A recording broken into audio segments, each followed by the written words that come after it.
ರಾಜ್ಯದ ರೈತರಿಗೆ ರಾಜ್ಯ ಸರ್ಕಾರದ ಕಡೆಯಿಂದ ಸಿಹಿ ಸುದ್ದಿಯ ಸಾಧ್ಯತೆಯಾದರೆ ಇದೆ. ಹಾಗಿದ್ರೆ ಬನ್ನಿ ಈ ಒಂದು ಸಿಹಿ ಸುದ್ದಿ ಗುಡ್ ನ್ಯೂಸ್ನ ಬಗ್ಗೆ ಮಾಹಿತಿಯನ್ನು ಈ ವಿಡಿಯೋದಲ್ಲಿ ನಾವು ತಿಳ್ಕೊತಾ ಹೋಗೋಣ. ವಿಡಿಯೋವನ್ನು ಸ್ಟಾರ್ಟ್ ಮಾಡ್ತೀನಿ. ಅದಕ್ಕಿಂತ ಮೊದಲು ನೀವಿನ್ನೂ ನಮ್ಮ ಚಾನೆಲ್ಗೆ ಸಬ್ಸ್ಕ್ರೈಬ್ ಮಾಡದೇ ಇದ್ರೆ ಈ ಕೂಡಲೇ ಚಾನೆಲ್ಗೆ ಸಬ್ಸ್ಕ್ರೈಬ್ ಮಾಡ್ಕೊಳ್ಳಿ ಮತ್ತು ಲೈಕ್ ಮಾಡಿ. ಬನ್ನಿ ಈಗ ನಾವು ಮಾಹಿತಿಯನ್ನು ತಿಳ್ಕೊತಾ ಹೋಗೋಣ.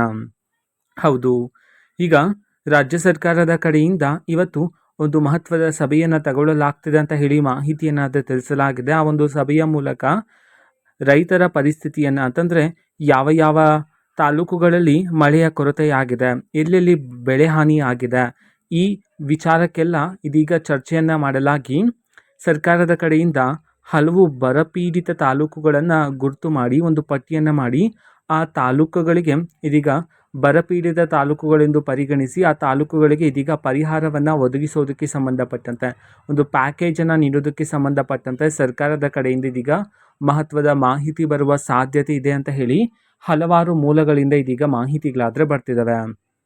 ಸೊ ನೋಡೋಣ ಮುಂದಿನ ದಿನದಲ್ಲಿ ಬರ ಪರಿಸ್ಥಿತಿಗೆ ಸಂಬಂಧಪಟ್ಟಂತೆ ರಾಜ್ಯ ಸರ್ಕಾರದ ಕಡೆಯಿಂದ ಯಾವ ರೀತಿ ಸಿಹಿ ಸುದ್ದಿಯನ್ನು ನೀಡಲಾಗುತ್ತೆ ರೈತರಿಗೆ ಅನ್ನೋದನ್ನು ನಾನು ನಿಮಗೆ ಮುಂಬರುವ ವಿಡಿಯೋದಲ್ಲಿ ತಿಳಿಸ್ಕೊಡ್ತೀನಿ. ಅದಕ್ಕೋಸ್ಕರ ಆ ಚಾನಲ್ಗೆ ಸಬ್ಸ್ಕ್ರೈಬ್ ಮಾಡ್ಕೊಳ್ಳಿ ಮತ್ತು ಇನ್ಫಾರ್ಮೇಷನ್ ಇಷ್ಟ ಆಗಿದ್ರೆ ನಿಮ್ಮ ಫ್ರೆಂಡ್ಸ್ ಆ್ಯಂಡ್ ಫ್ಯಾಮಿಲಿ ಮೆಂಬರ್ಸ್ಗೂ ಸಹ ವಿಡಿಯೋನ ಶೇರ್ ಮಾಡಿ, ಜೊತೆಗೆ ಚಾನಲ್ಗೆ ಸಬ್ಸ್ಕ್ರೈಬ್ ಮಾಡಿಕೊಂಡು ಸಪೋರ್ಟ್ ಮಾಡಿ. So thank you, bye.